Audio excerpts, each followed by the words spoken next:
Bismillahirrahmanirrahim. Assalamualaikum warahmatullahi wabarakatuh. Innal hamdalillah nahmaduhu wa nasta'inuhu wa nastaghfiruh wa na'udzu billahi min shururi anfusina wa min sayyiati a'malina. Man yahdihillahu fala mudhillalah wa man yudlil fala hadiyalah. Wa asyhadu an la ilaha illallah wahdahu la syarikalah wa asyhadu anna Muhammadan abdu wa rasuluhu la nabiyya ba'dah, amma ba'd. Hadirin yang dimuliakan oleh Allah, alhamdulillah, dengan memuji Allah kita bersyukur atas segala nikmat dan karunia-Nya. Kembali Allah pertemukan di kesempatan malam hari yang berbahagia ini. Kita lanjutkan pelajaran kita mempelajari kitab Riyadhus Shalihin, dan kita memasuki bab ke-20. Berkata Imam Nawawi rahimahullah, bab ad-dilalah ala khair wa du'a ila hajjin aw dhalalah. Bab mengajak kepada kebaikan atau menyeru kepada hidayah atau kesesatan. Hadirin yang dimuliakan oleh Allah Subhanahu wa taala, apa beda bab ini dengan bab sebelumnya? Bab sebelumnya, bab ke-19, ya, seorang tidak menyeru, seorang tidak mengajak, tapi dia mencontohkan dan mengawali kebaikan, diikuti oleh orang lain, dan dia dapat kebaikannya juga tanpa mengurangi kebaikan orang yang mengikutinya. Sama kejelekan pun seperti itu. Siapa yang mengawali dan mencontohkan kejelekan, dia ikut mendapat dosa orang-orang yang berbuat jelek selanjutnya, tanpa mengurangi kejelekan orang yang mengikutinya dalam kejelekan tersebut. Bab ini, ya, bab selanjutnya itu bukan sekedar mengawali atau mencontohkan. Terkadang dia mungkin tidak mengamalkan, ya, tidak mengamalkan dari kebaikan atau kejelekan itu, ya, tapi dia mengajak, ya. Dia mengajak, tapi tentunya untuk kebaikan. Menjadi suatu yang harus diperhatikan mereka yang menyeru pada kebaikan untuk mendahului dan mengamalkan apa yang dia seru. Walaupun dalam masalah ini untuk amalan-amalan sunat, kata para ulama, tidak menjadi suatu hal yang tercela tersendiri. Ketika seorang mengajak seorang mengajarkan kepada kebaikan sunat walaupun dia nggak mengamalkannya, ya, karena perkaranya tidak sampai pada derajat wajib. Lain halnya kalau perkaranya wajib atau suatu yang terlarang, dia seru, diajak manusia, dia larang manusia, tapi dia nggak mengamalkannya. Maka ini yang masuk dalam firman Allah, kabura maqtan indallah. Amat besar dosanya di sisi Allah engkau mengatakan sesuatu yang enggak engkau lakukan. Tapi untuk amalan-amalan yang sunat, ya, maka terkadang seorang menyeru, mengajarkan kebaikan, menjelaskan tentang hukum daripada suatu kebaikan, amalan sunat yang mungkin dia belum mengamalkannya atau tidak mengamalkannya, ya. Tapi kalau amalan yang wajib, maka sepatutnya dia memperhatikan untuk menjadi orang yang mengamalkannya juga kalau itu adalah perkara yang wajib atau suatu yang haram, untuk dia tinggalkan kecuali di luar apa yang menjadi kemampuan dia. Seperti para ulama misalnya, contoh mengajarkan suatu perkara tentang zakat, tapi dia tidak bayar zakat karena dia belum punya kemampuan. Mengajarkan, menyeru, mengajak untuk haji, tapi dia belum melaksanakan karena dia belum punya kemampuan. Kalau di luar kemampuan, maka dia tidak menjadi orang yang masuk dalam firman Allah, kabura maqtan indallah an taqul ma la ta'lamun ma la ta'malun, ya. Tapi dia punya kemampuan, dia punya kesanggupan, kecukupan untuk mengerjakan yang wajib, meninggalkan yang haram. Dia ajak manusia, dia seru manusia untuk meninggalkan yang haram, mengerjakan yang wajib, tapi dia sendiri enggak mengamalkan. Inilah baru yang masuk dalam firman Allah, kabura maqtan indallah an taqul ma la ta'lamun, ya.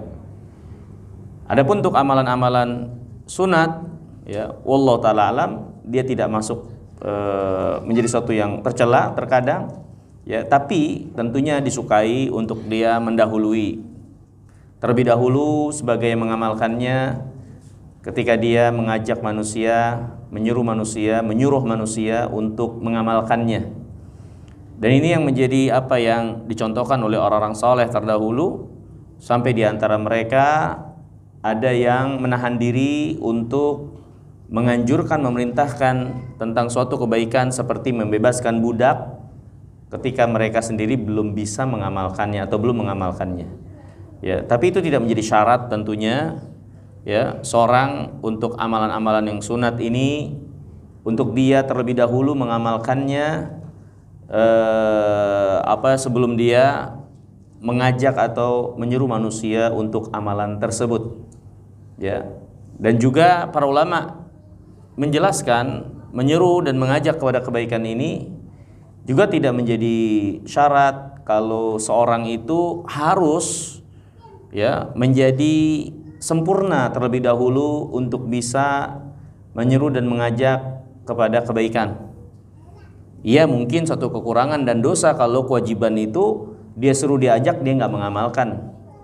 Tapi bukan berarti dia bisa terbebas dari beban kewajiban ketika dia punya kesanggupan, peluang dan tanggung jawab untuk menyuruh kepada hal yang wajib, melarang dari yang munkar, terutama kepada orang-orang yang di bawah penguasaannya, walaupun mungkin dia belum mengamalkannya, belum melakukannya. Ya, karena kewajiban untuk menyeru dan mengajak kepada kebaikan suatu hal yang lain di luar kewajiban untuk mengerjakannya. Makanya hadirin yang dimuliakan Allah, ini perlu untuk kita pahami terkait dengan masalah ini. Adilala ala khairin wa du'a ila hajjin aw dhalalah. Menyeru atau mengajak kepada kebaikan, kepada hidayah atau kepada kesesatan.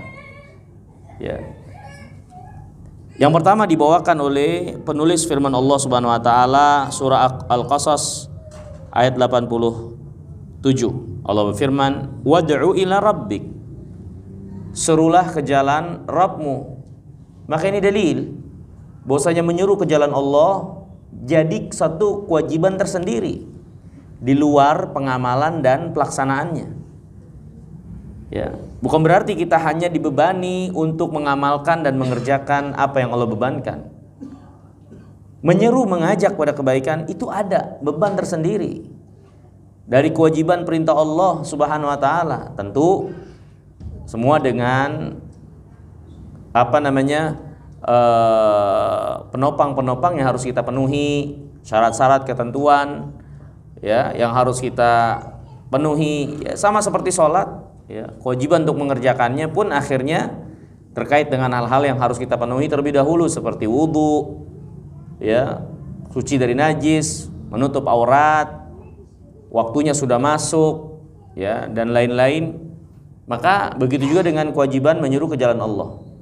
Ya, akan tetapi perlu kita pahami bahwasanya menyuruh ke jalan Allah ada bagian kewajiban yang Allah bebankan kepada kita sekalian, tentu dengan memperhatikan apa yang menjadi kriteria-kriterianya di luar dari kewajiban mengamalkan kebaikan itu sendiri.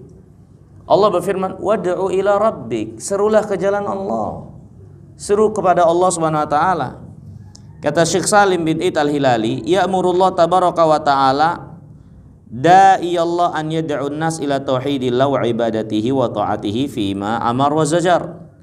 Allah memerintahkan ya untuk menyeru para penyeru ke jalan Allah, untuk menyeru manusia untuk mentauhidkan Allah, beribadah kepada Allah, taat kepadanya terhadap apa yang Allah perintahkan dan tentunya menjauhi apa yang Allah larang. Ya. Kemudian ayat selanjutnya Allah berfirman dibawakan oleh Imam Nawawi rahimahullah, surah An-Nahl ayat 125. Ud'u ila rabbika bil hikmati wal mau'izatil hasanah. Serulah, ajaklah ke jalan Allah dengan hikmah, wal mau'izatil hasanah, dan dengan mau'izah, pelajaran yang baik. Kelanjutannya, wajadilhum billati hiya ahsan, dan debatlah dengan sesuatu yang lebih baik.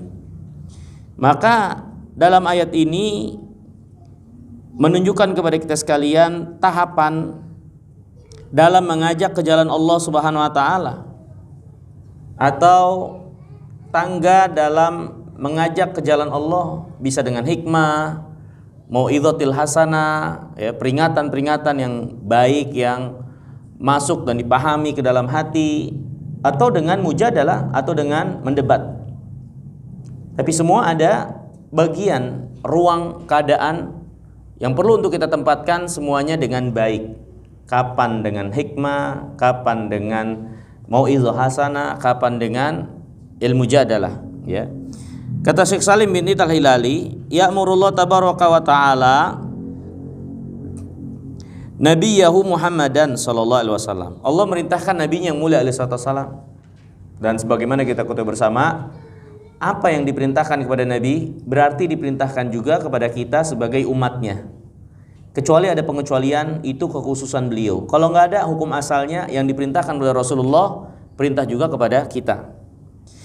Allah merintahkan kepada Nabi yang mulia alaihi wasallam untuk menyeru kepada agama Allah, ya, bima anzalahu alaihi minal Qur'an wa wahahu ilaihi fi sunnah, dengan apa yang Allah turunkan dari Al-Qur'an dan Allah wahyukan dari sunnah. Wa bima fihi minaz zawajir wa waqa'i'in nas liyahdharu ba'sallah, dan Allah Subhanahu wa taala juga memerintahkan untuk mengingatkan kepada manusia agar mereka waspada, berhati-hati akan siksaan Allah, kemurkaan Allah. Faman ihtaja minan nas ila munadharah wal jidal falyakun billati hiya ahsan. Kalau ada manusia yang memang untuk mengajaknya kepada kebaikan, sekiranya memberi dampak, memberi efek, membuat dia mengerti dan paham karena mungkin ada syubhat, dan kita bisa untuk mengutarakan serta membantah, menyingkap kesamarannya.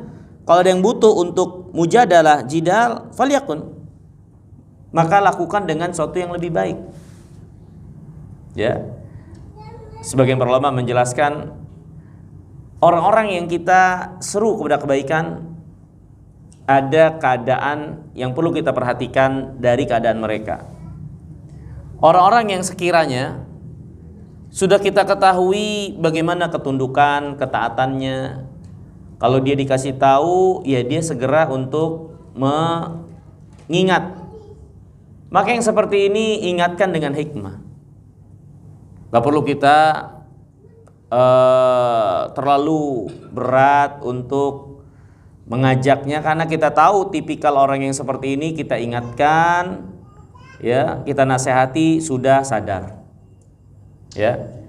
Yang kedua, ada orang-orang yang memang agak sedikit mendalam di dalam kejelekan, lupa diri dan lalai. Sekiranya dia butuh kepada peringatan untuk memperingatkan dia akan siksa Allah, akan azab Allah Subhanahu wa taala, agar dia tergerak hatinya, ya, bangkit dari keterpurukan. Maka yang seperti ini butuh mau'izah hasanah.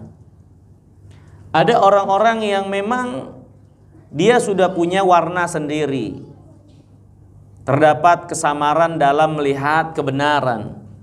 Yang seperti ini pasti dia punya sesuatu dalam dirinya kalau diajak pada kebenaran untuk menolak, karena menganggap apa yang diajak itu nggak benar dan salah.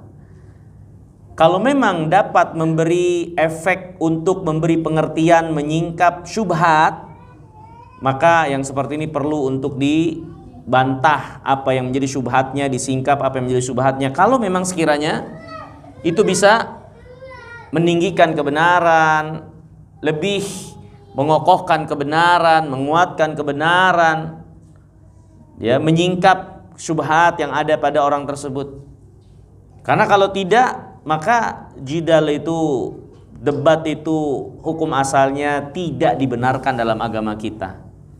Ya, kalau kita tahu orang tersebut bakalan keras dengan apa yang menjadi kesesatannya, dan kalau kita bantah dia, kebenaran juga tidak nampak ke permukaan, malah kita khawatirkan bahaya syubhat-syubhat yang ada pada kepalanya justru malah menjerat kita. Kalau yang seperti itu sudah tinggalkan. Kalau yang seperti itu kita amalkan firman Allah Subhanahu wa taala, ya ayyuhalladzina amanu alaikum anfusakum la yadurrukum man dhalla idza tadaitum. Wahai orang beriman, hendaklah kalian perhatikan diri kalian. Tidak mudarat buat kalian orang yang sesat kalau kalian di atas hidayah.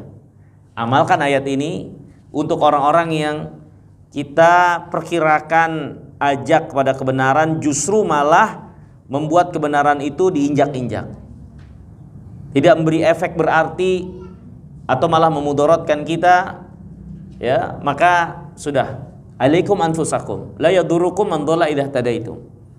Ya, akan tetapi kalau ada kesempatan, ada peluang, ya, walaupun kita ditolak atau kita tahu bakal ditolak, tapi ini untuk meninggikan kebenaran, ya, jelas kebenaran itu bakalan nampak seperti para nabi dan rasul, ditolak juga akhirnya, tapi hujjah mereka, apa yang mereka lontarkan dari bukti-bukti kebenaran nggak bisa dibantah, ya, sehingga orang kafirin menolak juga atas dasar kejelasan ilmu yang sampai kepada mereka, sehingga mereka nanti di yaumul qiyamah nggak punya alasan di hadapan Allah, sudah tegak hujjah, ya.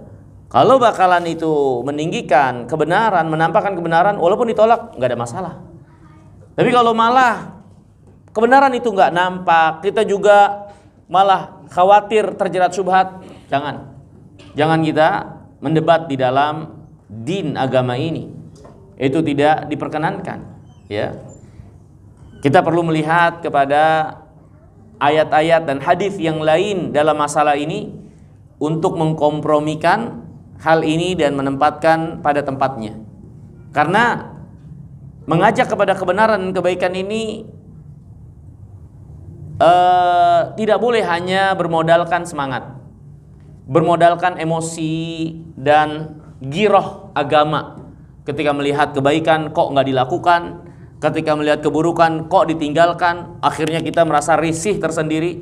Tidak cukup hanya sekedar giroh, kecemburuan dalam beragama.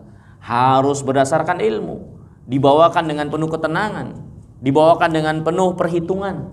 Gak boleh asal-asalan, ya, karena yang sedang kita bawakan, jelaskan, tunjukkan itu agama Allah Subhanahu wa taala. Kalau sampai malah yang menjadi hasil adalah agama ini semakin disalahpahami, manusia lari, atau justru kebatilan yang semakin keluar dan nampak, dan kebenaran malah tertutup, maka sebaiknya kita tangguhkan terlebih dahulu. Karena ada pada suatu keadaan kita mungkin karena keterbatasan kita dari ilmu dan seterusnya berhadapan dengan orang-orang yang sudah penuh dengan syubhat, dengan alasan-alasan yang ada pada dia. Ketika kita jelaskan, wah, dia ungkapkan semua syubhatnya, mungkin kita selamat, tapi orang-orang di sekitar kita, orang yang ikut melihat komentar-komentar dan perdebatan yang ada, mungkin kita sedang berdua. Tapi kalau kita di tempat halayak ramai di media misalnya, kita selamat, tapi orang-orang yang ikut membaca belum tentu selamat. Malah merugikan. Ya, apalagi kita minim ilmu. Ternyata malah kita yang terjerat dan termakan oleh syubhat tersebut. Maka kalau seperti ini, tinggalkan. Sudah, alaikum anfusakum la yadurrukum man dhalla idza tadaitum. Ya, maka sekali lagi hadirin yang dimuliakan oleh Allah, mengajak kepada kebenaran tidak cukup hanya sekedar semangat giroh din, tidak mengerti, memahami siapa yang kita hadapi, tidak menyesuaikan waktu, tempat dan keadaan, kapasitas ilmu dari yang kita miliki, maka ini enggak dibenarkan. Karena yang dimaksud untuk mengajak kepada kebaikan adalah menegakkan dan menampakkan kebaikan, bukan justru sebaliknya. Dan bisa terjadi keadaan sebaliknya kalau kita lakukan ini serampangan, tidak dengan perhitungan, ya. Kemudian hadirin yang dimuliakan oleh Allah, ayat selanjutnya dalam surah Al-Maidah ayat 2 dibawakan di sini oleh penulis rahimahullah, firman Allah, wa ta'awanu 'alal birri wat taqwa. Saling tolong menolonglah kalian dalam kebaikan dan takwa. Dalil yang menunjukkan kepada kita sekalian, orang beriman punya hubungan keterikatan satu dengan yang lainnya, terutama untuk urusan din agama, kebaikan dan ketakwaan, untuk mereka saling ingatkan, untuk mereka saling mengingatkan dan tolong menolong. Ya, hadirin yang dimuliakan Allah, bahkan untuk menegakkan agama ini nggak ada yang bisa melakukannya sendiri. Ya, dari kita nggak ada yang bisa kita melakukan sendiri. Kita butuh orang lain. Kita butuh orang-orang yang ikut serta, ikut punya andil dan kontribusi untuk din agama ini. Masing-masing sesuai dengan apa yang menjadi kemampuannya, posisinya, apa yang bisa dilakukan untuk mengisi apa yang kosong untuk menegakkan agama ini. Ya, hadirin yang dimuliakan Allah, Allah ciptakan kita untuk agama ini, untuk beribadah kepada Allah Subhanahu wa taala. Ya, untuk agama ini. Maka hendaklah kita perhatikan apa yang menjadi kontribusi kita untuk din agama ini. Allah nggak ciptakan kita untuk hidup begitu saja di dunia, menghabiskan apa yang ada, menikmati apa yang ada, kemudian tanpa tanggung jawab, kemudian tanpa merasa ada beban yang membebani kita, terutama terkait dengan din agama ini yang dengannya Allah turunkan kitab dan utus Rasulnya. Kita nggak boleh seperti itu. Pada akhirnya kita hidup di dunia adalah untuk mengisi apa yang Allah inginkan untuk kita lakukan, yang Allah cintai dan ridhai, yang dibawa oleh Rasulnya untuk din agama ini. Ya, maka apa kontribusi kita untuk agama ini?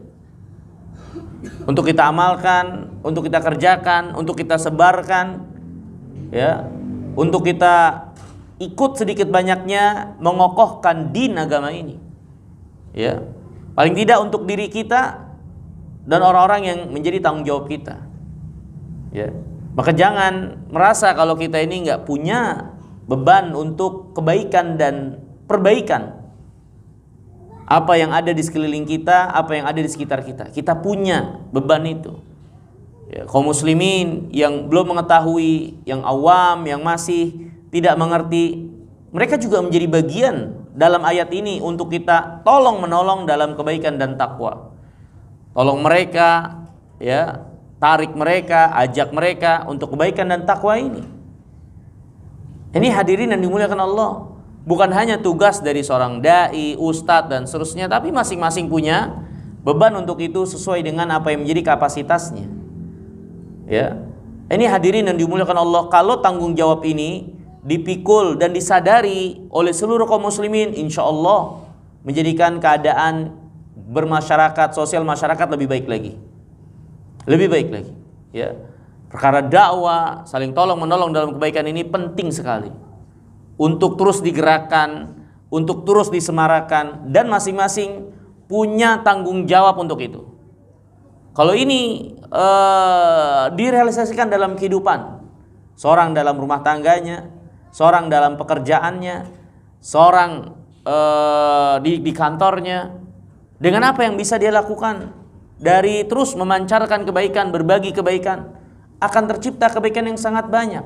Di sana banyak orang-orang yang menjauh dari agama ini, ya, karena tidak mengenal, karena tidak tahu, karena belum diajak, nggak ada yang mengajak, nggak ada yang mengajak. Adanya yang mengajak pada keburukan, yang mengajak pada kebaikan belum ada.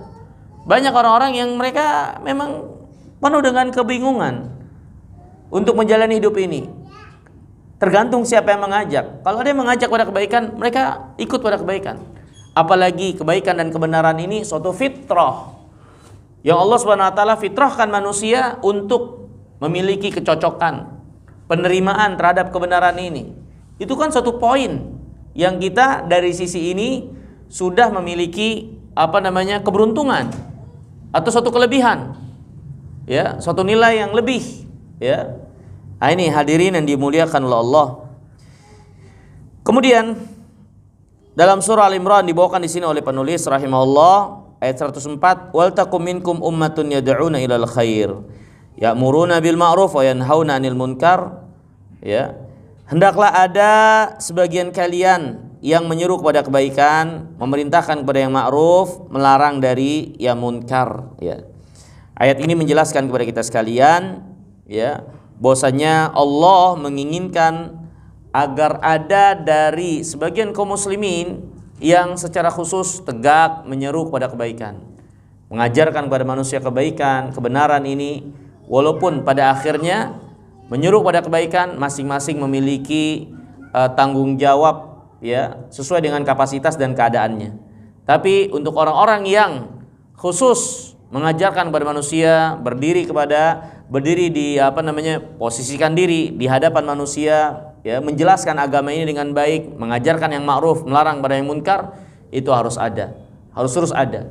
Dan kita pernah menjelaskan kalau nggak salah ya, dijelaskan oleh para ulama ya, dulu Bani Israel, umat terdahulu, dalam kehidupan beragama disertai dan didampingi oleh Nabi atau Rasul di tengah-tengah mereka. Sebagaimana kata Nabi SAW tentang Bani Israel, kanat Banu Israel tasusuhum anbiya'uhum.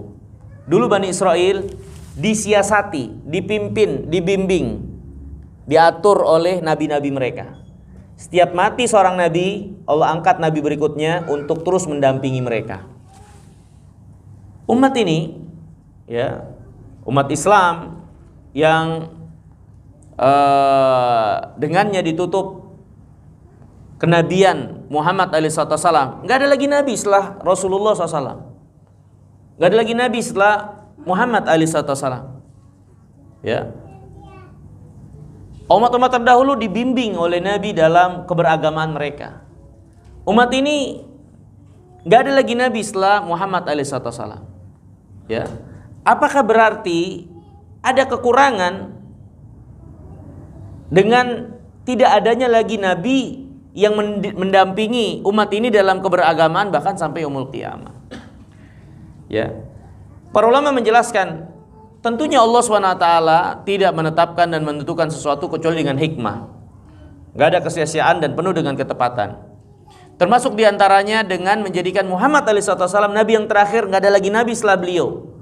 Sehingga orang-orang yang datang setelah beliau dari umat-umat yang akan mengimani beliau, tidak ada lagi nabi yang membimbing dan mendampingi mereka.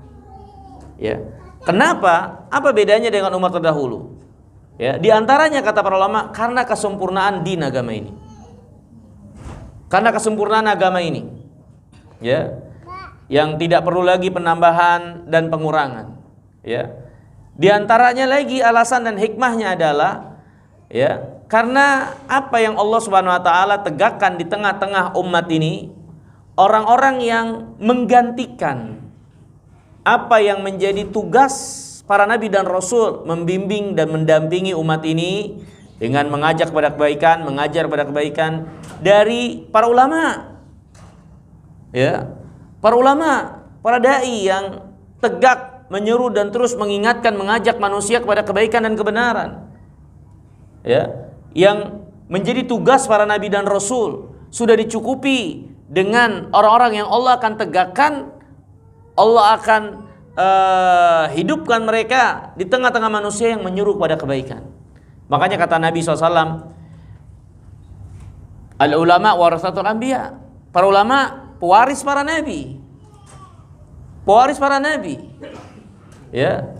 Maka jikapun tidak ada nabi yang mendampingi, tapi tugas nabi dalam rangka mendampingi dan menyuruh terus mengingatkan pada kebaikan tercover dengan adanya para ulama. Maka ini hikmah, tidak adanya lagi nabi setelah Nabi Muhammad alaihissalam, karena kesempurnaan apa yang dia bawa, ya, nggak perlu lagi ada penambahan, pengurangan dan seterusnya. Berbeda dengan agama-agama sebelumnya, ya, berbeda dengan keadaan sebelumnya, ya. Kemudian orang-orang yang Allah akan tegakkan di tengah-tengah umat ini yang akan mengcover, ya, ketiadaan nabi di tengah-tengah umat untuk mendampingi umat ini dalam beragama. Ya. Ini hadirin yang dirahmati dan dimuliakan oleh Allah Subhanahu wa taala. Oleh sebab itu, pelajaran buat kita sekalian ketika para ulama warasatul anbiya, untuk kita tidak jauh-jauh dari mereka. Ya, kalau ada nabi lagi setelah Muhammad, kita pasti nggak boleh jauh dari mereka. Untuk mendekat dengan mereka, mendukung mereka, bersama dengan mereka, berpihak pada mereka. Kalau ada nabi lagi setelah Muhammad alaihissalam, ketika nggak ada lagi setelah Muhammad alaihissalam, maka lihat apa yang telah Allah SWT dan Rasulnya sebutkan dari pengganti mereka yang akan mengganti, membimbing dan mendampingi umat ini dalam perjalanan keberagamaannya. Dan mereka itu para ulama. Maka jangan jauh-jauh dari mereka, mendekat dengan mereka. Itu adalah suatu kebaikan dalam beragama, sebagaimana umat-umat terdahulu kedekatan, dukungan, keberpihakan, dan bersamanya mereka dengan nabi mereka, itu yang membawa mereka kepada kebaikan dan keberkahan dalam keberagamaan. Jauhnya mereka dari nabi mereka menjauhkan mereka akhirnya dari keberkahan dan kebaikan. Ya. Kemudian hadirin yang dimuliakan Allah, hadis yang pertama dibawakan di sini oleh penulis rahimahullah, wa an Abi Mas'ud Uqbah ibn Amr Al-Ansari Al-Badri radhiyallahu taala an. Qala Rasulullah SAW, man dalla ala khairin falahu mithlu ajri fa'ilihi, rawahu Muslim. Dari Abu Mas'ud Uqbah ibn Amr Al-Ansari Al-Badri, veteran perang Badar, semoga Allah meridhoinya. Rasulullah SAW bersabda, siapa yang menunjukkan pada kebaikan, dia dapat pahala orang yang mengerjakannya. Orang yang mengerjakan karena penunjukan dari dia ikut dapat pahala, tentunya tanpa mengurangi pahala orang yang mengamalkan tersebut. Ya. Ini dalil menunjukkan bagi kita sekalian keutamaan menunjukkan pada kebaikan. Ya. Walaupun mungkin kita tidak mengamalkannya, kalau amalan itu amalan sunat, maka nggak ada dosa tentunya. Hanya saja kurang utama. Kalau itu amalan wajib, tetap dapat pahala karena menunjukkan dalam kebaikan, tapi dia juga di saat yang sama memikul dosa karena tidak mengerjakan yang wajib, padahal dia menunjukkan kepada manusia. Ya. Ini hadirin yang dirahmati dan dimuliakan Allah. Bahkan para ulama di antara perkataan mereka menggemarkan untuk menunjukkan kepada kebaikan, ya, bahwasanya orang-orang yang menunjukkan manusia ke dalam kebaikan adalah orang kalau mereka benar, ikhlas niatnya, ya, menunjukkan kepada kebenaran, ikhlas, niatnya juga ikhlas, maka mereka diharapkan adalah orang yang utama untuk ditunjukkan oleh Allah dalam kebaikan, dijaga dan dipelihara oleh Allah dalam kebaikan. Karena sebagaimana mereka menunjukkan kepada kebaikan, mengarahkan manusia kepada kebaikan, tentunya al-jaza min jinsil amal, balasan sesuai dengan jenis amal. Ketika manusia jadi mengenal kebaikan, petunjuk dengan sebab dia, maka tentunya di antara balasan yang sangat utama dia dapatkan, Allah memberinya petunjuk juga, Allah membimbing dia juga, karena balasan sesuai dengan jenis amal. Makanya hadirin yang dirahmati dan dimuliakan oleh Allah Subhanahu wa taala, ya. Di antara perkara yang harus kita perhatikan dalam penjagaan kita dalam beragama adalah dengan kita sadar atau dengan kita berusaha bagaimana bisa mengajak manusia juga dalam kebaikan, mengarahkan mereka dalam kebaikan, menunjukkan dalam kebaikan, terutama orang-orang terdekat kita yang kita harapkan balasannya Allah menunjukkan kita juga dalam kebaikan, menjaga kita, membimbing kita. Ya, ini hadirin yang dirahmati dan dimuliakan Allah. Ya. Kemudian kata Syekh Salim bin Itahlilali rahimahullah, dari hadis ini dapat diambil pelajaran yang bagi alal muslim an ya'mal salihan wa yaf'al khairan. Sepatutnya bagi setiap muslim untuk melaksanakan dan mengerjakan kebaikan. Fa illam yastati', kalau dia enggak punya kemampuan, keterbatasan atau yang lainnya, kana sababan fi dzalik, maka kalau bisa dia menjadi sebab kebaikan itu dikerjakan. Dia nggak bisa ngerjain kebaikan, tapi dia masih bisa nggak menjadi sebab menjembatani, mendekatkan manusia dalam kebaikan? Kalau bisa, kerjakan. Karena tentu kita punya keterbatasan, kemampuan dan seterusnya. sehingga nggak bisa mungkin melakukan sesuatu kebaikan. Tapi jangan batasi diri untuk mendapatkan keutamaan yang sangat besar dengan menjadi jembatan dan sebab kebaikan itu dikerjakan. Kita nggak mampu zakat, ya kan? Karena kemampuan keterbatasan. Ingetin tuh orang-orang yang mampu, yang menjadi teman dekat kita, ya, atau komunitas kita yang kita tahu mereka mengenal kebaikan, dekat baik sama kita. Kita ingatkan, yang belum bayar zakat bayar, yang belum haji nih, ya. Perkataan yang sebetulnya simpel dan ringan, tapi terkadang itu memberi pengaruh banyak, ya, mengingatkan manusia di dalam kebaikan, ya.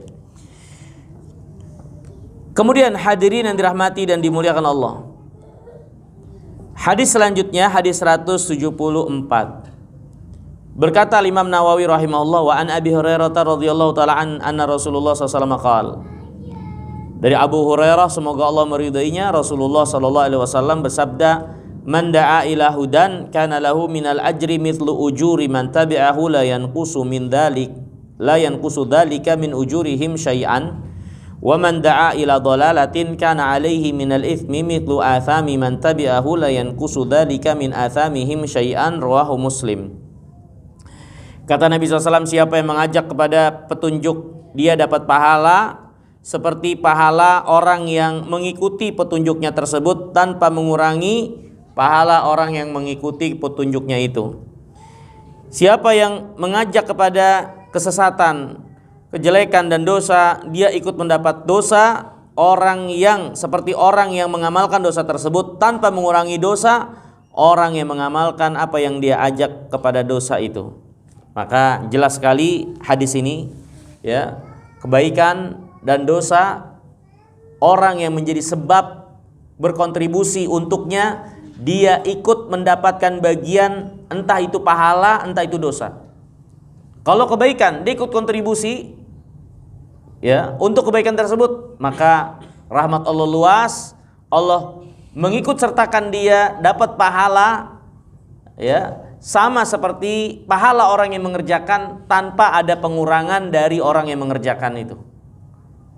Begitu juga dengan kejelekan dan dosa, ya, seorang yang mengajak kepada dosa, dia dapat dosa seperti dosa orang yang dia ajak kepada kejelekan tersebut, ya. Makanya hadirin yang dirahmati dan dimuliakan Allah, sebagaimana yang pernah kita sebutkan di bab sebelumnya, untuk tidak pernah meremehkan kebaikan, mencontohkan, mengawali, mengajak pada kebaikan. Bisa jadi itu menjadi suatu pahala yang beruntun kita dapatkan karena banyak orang yang mengikuti, ya. Dia kita ajak pada kebaikan, dia kemudian mengikuti, dia ajak yang lain ngajak lagi yang lain, yang ngajak. Bisa jadi keberkahan dari Allah SWT dari sesuatu yang kita nggak sadari. Kebaikan yang kita anggap sepele, yang kita ajak manusia, kemudian ternyata diikuti oleh orang banyak, kita nggak sadar. Begitu juga jangan meremehkan dosa. Kita ngajak, mencontoh dan mengawali dosa, kemudian dicontoh oleh orang lain yang kita ajak ngikutin dosa itu, kemudian dia juga merasa nikmat mempengaruhi orang lain, kemudian dia mempengaruhi yang lainnya, terus kita ikut mendapat dosa terus. Karena kita mengawali, mencontohkan, mengajak kepada keburukan tersebut, sehingga akhirnya banyak orang yang tertarik dalam perbuatan jelek itu. Maka jangan pernah remehkan kebaikan, juga jangan pernah remehkan keburukan, ya. Kemudian hadirin yang dirahmati dan dimuliakan Allah,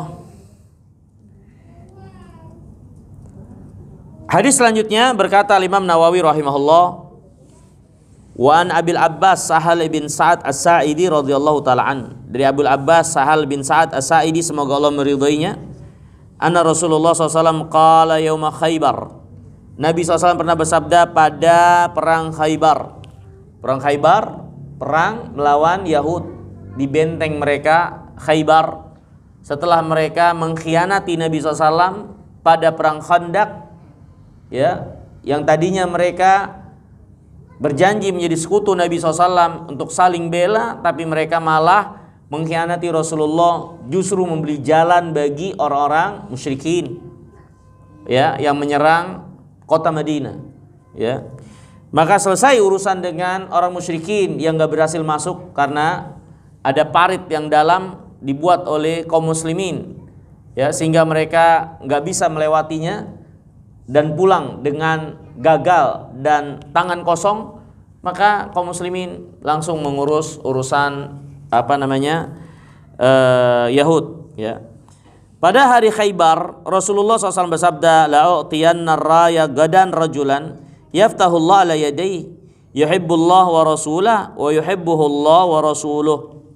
Aku akan berikan besok bendera perang, yang berarti perang itu akan berada di bawah kepemimpinannya, karena dulu pemimpin perang ditandai dengan bendera yang dia bawa.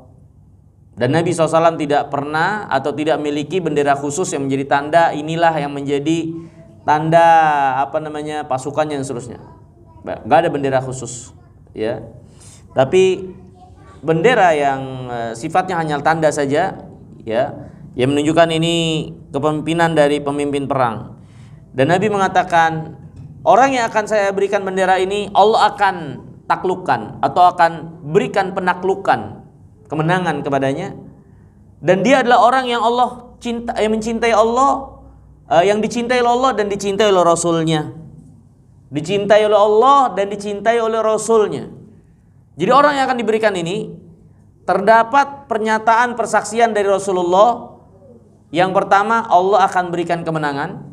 Yang kedua, Allah dan Rasulnya mencintai dia. Oh, ini suatu persaksian besar dari Rasulullah SAW pada seorang, kalau dia itu dicintai oleh Allah dan Rasulnya. Karena kita yang mengaku cinta kepada Allah semua bisa mengaku-ngaku, tapi Allah mencintai kita itu yang jadi masalah. Berbalas tidak cinta kita dari Allah. Nah, orang ini terdapat pernyataan persaksian dari Rasulullah kalau dia dicintai oleh Allah, ya, maka tentunya ini suatu keutamaan besar, ya. Fabatan nas yadukun lailatahum ayyuhum yu'taha. Manusia pada malam itu bermalam dalam keadaan mereka ngomongin, kira-kira siapa yang bakal dapat bendera ini?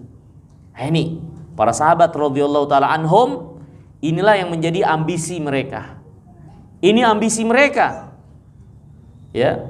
Seorang yang membicarakan sesuatu sampai malam dan seterusnya tentu adalah menunjukkan apa yang menjadi ambisinya dengan pembicaranya tersebut, ya. Ketika para sahabat, ini yang mereka perbincangkan, ya, dari apa yang disebutkan oleh Nabi SAW, menunjukkan itulah yang menjadi obsesi mereka, ambisi mereka, yang menunjukkan memang mereka orang-orang yang mulia, yang sangat menjunjung tinggi, menginginkan dan antusias terhadap kebaikan, sehingga itulah yang menjadi bahan pembicaraan mereka, ya. Falamma asbahan nas gadau ala Rasulullah SAW. Ketika pagi hari manusia pun pergi menemui Nabi yang mulia alaihi wasallam. Kulluhum yarju an yu'taha. Masing-masing mereka berharap untuk diberikan bendera tersebut. Bahkan dalam riwayat yang lain disebutkan Umar bin Khattab mengatakan tentang dirinya, ya, aku nggak pernah menginginkan kepemimpinan kecuali pada hari itu, karena pernyataan dari Rasulullah, Allah berikan kemenangan dan orang tersebut dicintai oleh Allah dan Rasulnya, ya. Umar bin Khattab radhiyallahu ta'ala. Pada pagi hari para sahabat datang menemui Rasulullah SAW dan berharap mereka lah orang yang diberikan bendera tersebut. Kemudian Nabi SAW bertanya kepada para sahabat, Aina Ali bin Abi Thalib? Ali bin Abi Thalib mana? Faqila ya Rasulullah wa yashtaki ainai. Dikatakan kepada Rasulullah, ya Rasulullah, dia sakit matanya. Dia sakit matanya, ya. Farsilu ilaih. Panggil dia. Fa'utiya bih, maka didatangkanlah Ali. Fabasaqa Rasulullah SAW fi ainai. Kemudian Nabi SAW pun meludah ke kedua matanya yang sedang sakit itu. Wada'alahu, Nabi mendoakan, fabara'a hatta ka'allam yakun fihi waja'. Kemudian sembuh sehingga seolah-olah nggak ada atau belum pernah mengalami sakit. Artinya nggak ada bekas sakit. Seolah sebelumnya nggak ada masalah. Karena sembuhnya itu nampak baik sekali. Ya, sehingga tak berbekas, ya.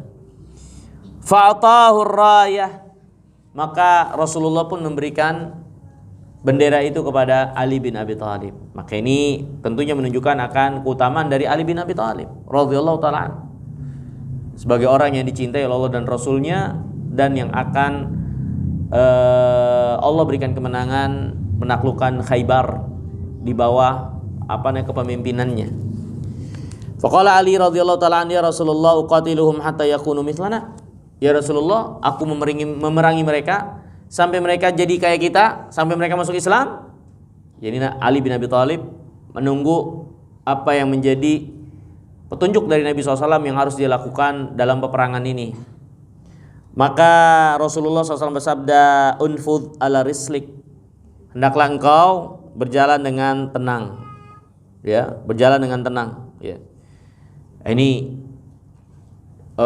para ulama di antara pelajaran dari hadis ini yang mereka jelaskan, dalam hadis ini tentu peperangan yang akan dihadapi siapa? Yahudi. Yahudi itu kaum yang Allah murkai. Dia memiliki ilmu tapi nggak diamalkan, dan sebagai orang yang memang sudah lama mengisi peradaban di dunia ini, ya, dan mereka nggak sedikit dari mereka itu orang-orang yang cerdas dan pintar. Maka di antara cara untuk menghadapi mereka, yang pertama adalah mengokohkan kaum muslimin di atas manhaj para sahabat. Hanya orang-orang yang bersifatkan seperti sahabat itulah yang bisa, yang dengannya Allah akan memberikan pertolongan untuk mengalahkan mereka. Yang kedua, ketenangan. Jangan terburu-buru, jangan tergesa-gesa, ya, jangan kebawa emosi, ya. Kaum muslimin lihat, ya, yang menghadapi Yahud dengan emosi tanpa perhitungan, nggak ada artinya, tidak memberi dampak apapun juga, malah memudaratkan kaum muslimin, ya. Maka kata Nabi, unfud ala raslik hatta tanzil bisahatihim, sampai engkau ada di pekarangan mereka atau di tanah mereka. Tumad'uhum ilal Islam, kemudian ajak mereka kepada Islam, seru mereka kepada Islam. Wa akhbirhum bima yajibu alaihi min haqqillah tabaraka wa ta'ala fi, dan kabarkan kepada mereka hak Allah yang harus mereka laksanakan di dalam Islam. Ya, berarti orang Yahudi itu mereka punya ilmu tentunya, ya, tapi mereka adalah orang-orang yang berpaling, ya. Banyak kejadian yang menunjukkan keadaan mereka itu, ya, pada zaman Nabi yang mulia alaihi wasallam. Kemudian kata Nabi, fa wallahi li an yahdiyallahu bika rajulan wahidan khairun laka min humrin na'am, muttafaqun alaih. Demi Allah, Allah menjadikanmu sebab seseorang dapat hidayah, itu lebih baik balasannya buatmu melebihi onta merah. Onta merah itu kendaraan yang paling mewah dan mahal ketika itu. Maka ini jadi pelajaran buat kita sekalian di bagian akhir. Di antara keutamaan menjadi sebab orang lain dapat petunjuk, hidayah, dan mengikuti kebaikan, Allah memberikan kita suatu balasan kendaraan yang lebih baik dan lebih mahal dari yang ada, yang sangat diinginkan oleh banyak orang. Ya, ini diantara keutamaan menjadi sebab mengajak manusia mengikuti kebaikan. Ya, ini hadirin yang dimuliakan Allah. Mungkin yang bisa kita pelajari di kesempatan malam hari yang mulia ini, bab ke-20. Insyaallah kita akan lanjutkan di kesempatan yang akan datang. Kurang lebihnya saya mohon maaf. Semoga yang sedikit ini bermanfaat. Subhanakallahumma bihamdika asyhadu an la ilaha illa anta astaghfiruka wa atubu ilaik. Assalamualaikum warahmatullahi wabarakatuh.